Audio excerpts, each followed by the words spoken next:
I know there's a glare, but I wanted you to see these beautiful flowers, the roses behind me. I don't know if you can really see them.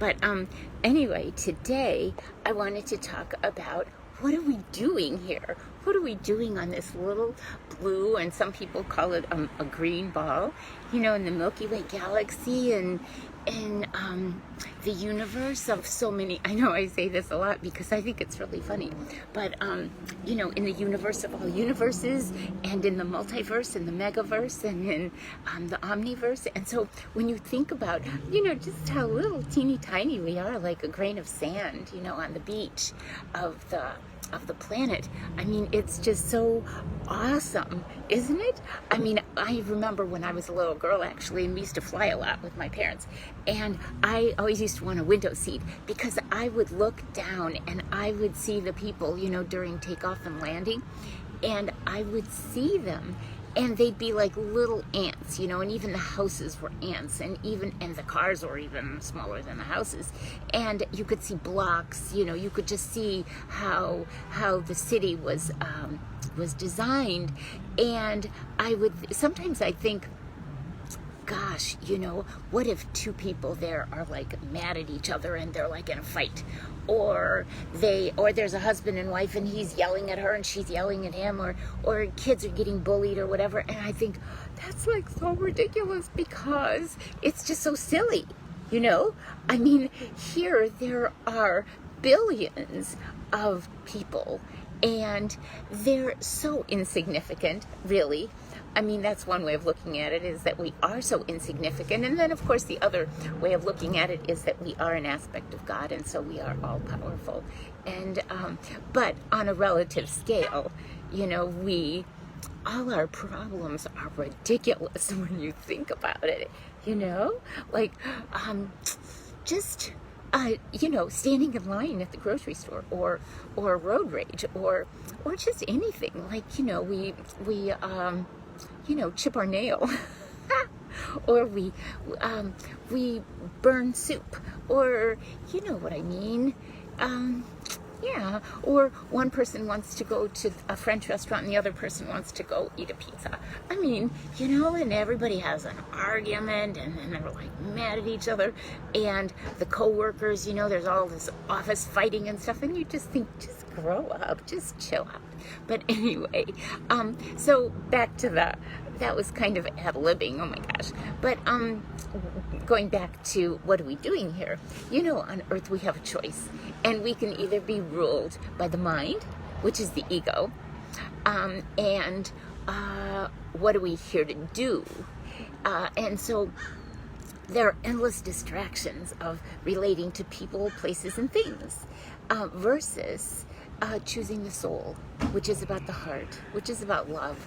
And it's about what are we here to be instead of what are we here to do, and where are we here to go, and stuff like that. I mean, it's really about seeing what's really important. And that book, Don't Sweat the Small Stuff, because it's all small stuff. And that's the truth. Truly, it is. Everything is just kind of ridiculous. And so we can focus our attention on being the best we can be, and growing as people, and growing as souls, and expanding, and seeing what's really important in life, and doing the very best we can, because we're here to polish ourselves. We're here to expand, and we're here to raise our vibration, and we're here to increase our consciousness, and we're here to love, and we're here to see ourselves in others, and we're here to mirror to others so that they too can grow, and others mirror to us so that we can become better versions of ourselves. And that's really what the Christ consciousness is all about. It's about embodying those gifts that the Christ has taught us, and being kind to everyone, and seeing, even when people get so caught up in their silly little human ridiculousness, it's about seeing, it's just wounds. And so, sometimes if we just give somebody a hug and we just say, oh, you'll be okay. It's really okay. I understand. I know it hurts, but you'll get over it. Because in the scheme of things, when you're on your deathbed, you're not going to remember this little ridiculous thing. Yeah? I mean, that's that's just where I've come to understand. It's taken me a long time, believe me, but I never really did get too caught up in details because I was able to see a bigger picture. And, I really think it had to do with traveling so much because my father was born and raised in Greece. He was born and raised on a small island in the Aegean. And so he came here, and he was a doctor, but he didn't have any family here at all.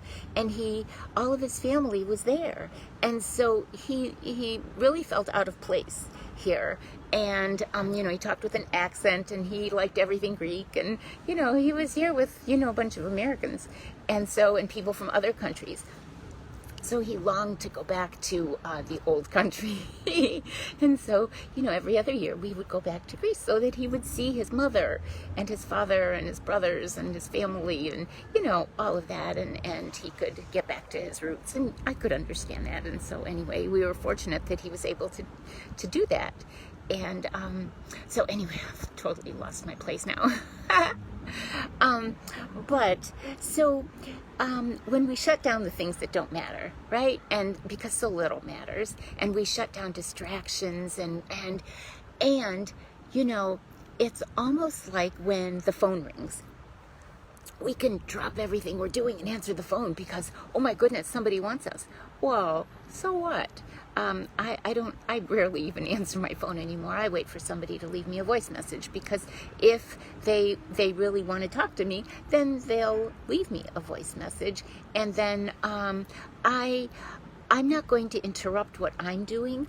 Like if somebody calls now while I'm doing this or when I'm reading or when I'm writing my manuscript or whatever it is I'm doing, I'm not going to interrupt what I'm doing just to answer the phone because they had the time. It was available for them, and it was a good time for them to call me because I want to show up as my best self.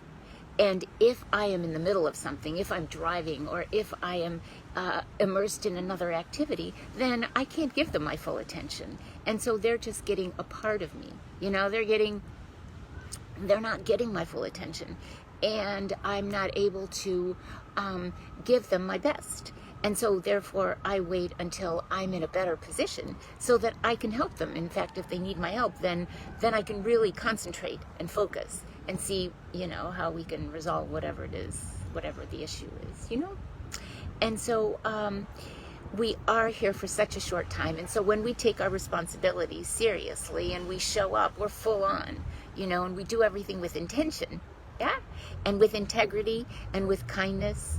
And otherwise, we're kind of on autopilot. The phone rings, and so we jump, or the text rings, and even if we're in the middle of a conversation, we're texting back, and I mean that is just so ridiculous, I think. But anyway, and truly, I'm as guilty as anyone about that in my past. And because I am Greek, and because, Greeks talk with their hands, and they are very passionate, and they love to talk, and they love to dance, and they love to cook, and they love to eat, and we have lots of fun. And so, I, in my relationships, I never really gave the best of me, I think. And it's kind of eye-opening to think about that. The more I think about it, and I don't know why I'm disclosing all this to you, but anyway, I never really gave my best because I kind of saw people as being temporary. Because they weren't people I was going to spend the rest of my life with. They were, just temporary, and so they were my friends. But they weren't. I didn't see myself growing old with them. Or having them be a really integral part of my life. And so I didn't give them my best. And I do feel guilty about that because I think I deprived them and I deprived myself of being full on in a relationship because I didn't give them the best of me. And because, some of them, they didn't want the best of me, right? They either wanted my money or they wanted my time or they wanted my help or they wanted this or that, but they didn't really want the best of me. And so, and I could feel that, you can feel that too when someone is not in it for you and doesn't, love your heart and doesn't, you know what I mean. And so I didn't give them the love that I could have. I didn't give them the support that I could have. I didn't give them the loving touches that, Greeks are, that we do. And, or the advice, or, just that part of me. I kept that to myself. And yet now, as I became more interested in spirituality, I realized that everyone we meet is there for a purpose. It's to show us something about ourselves. And so we don't meet anyone by happenstance. We meet people for a reason, and we are here for a reason, as are they. And we are to love and to be loved, and we are to give everyone we meet our best, really, as best we can. And so we're here to let our soul drive our life, because the soul is what connects the human to God. And so when we're authentic and when we're real and when we follow our heart, then we can live a life of ease and grace, and things just flow. And we use our body and our mind to fulfill the purpose of our soul, because our body and our mind are they're tools that God has given us, that the universe has given us, that the energy of all creation, however you want to refer to this unbelievable energy, the divine intelligence, the aspect of all creation. Oh, there's a crow. And so, that's what it is. And so we want to give our best, because we want the karmic gifts which are bestowed on us by the heavenly realm, by the angels, and as we do that, then our vibration rises, I don't know, and so we get what we give. And so when we come from our heart, we give love, and we give, and we're more concerned about giving rather than receiving, right? We give, and we give with an open heart, not to get, but we just give, because we give unconditionally, we love unconditionally. We don't love anyone hoping that they'll love us, because that would really contaminate the purpose. That would contaminate the gift of love, really, if we're worried about what we're giving. It's kind of like, we can give something, but then it's like, okay, I'm going to take it back unless you give to me. I mean, that's like crazy, so we don't want to do that. We just give, because giving is a beautiful thing. And so as we give, we have opportunities to be grateful in life for all the wonder that and all the wonderful blessings that are bestowed upon us, and then we can let our light shine. Yeah. And so we're here to be the very best version of ourselves, right? And we're in our body for our soul to evolve. I mean, that's why we're here. I mean, when you think about it, why are we here? Why are there, nearly 8 billion human beings running around this planet? We are here for a purpose.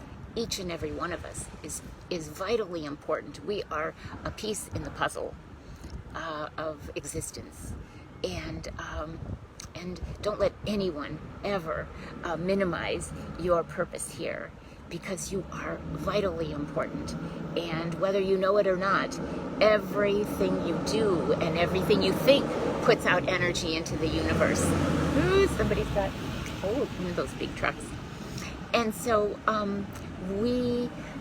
another aspect is that we want to be and give to another what we want them to give to us, because then there's a perfect balance. So if you want someone to be patient with you, and to listen to you, and to be compassionate with you, then that's how you can behave to them. And then they learn by example, and they say, wow, Maria was really patient, and she listened to me, and she helped me work through this, and I want to do that for her.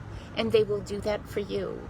And so sometimes we have to teach people how to treat us, because when we show others a good way of, when we model behavior, positive behavior, then they can model it back. And so that's a beautiful thing, right? So there's a perfect balance of giving and receiving, and of being very transparent, with our thoughts, our beliefs, our desires, Yeah. And so, because there's no cheating the universe. No, you can't cheat God. This isn't, you're not playing poker with a stacked deck, or, in the gambling casinos. No, you're not doing that. This is, God sees everything. The universe sees everything. The angels see everything, and you can't get away with anything. And that's a beautiful thing, because when you're in the light, you're so proud of how you are growing each and every day. And of course, we all slip up. I mean, things we did yesterday, we go, oh my gosh, I can't believe I did that. But then today, I'm not going to do that, or I will be more mindful. Yeah? And so we just keep improving and improving. And as we improve, we become so much happier within ourselves, and then we see the world to be a brighter, happier place. So that's my message for today, and I wish you a beautiful, beautiful Saturday, and I wish you a beautiful Valentine's Day tomorrow. I hope the love of your life just is in your life, and I hope he treats you with respect, or she treats you with respect and love, and may you just bask in a beautiful connection, and enjoy, okay? And I love you, and I will talk to you tomorrow. Okay, bye.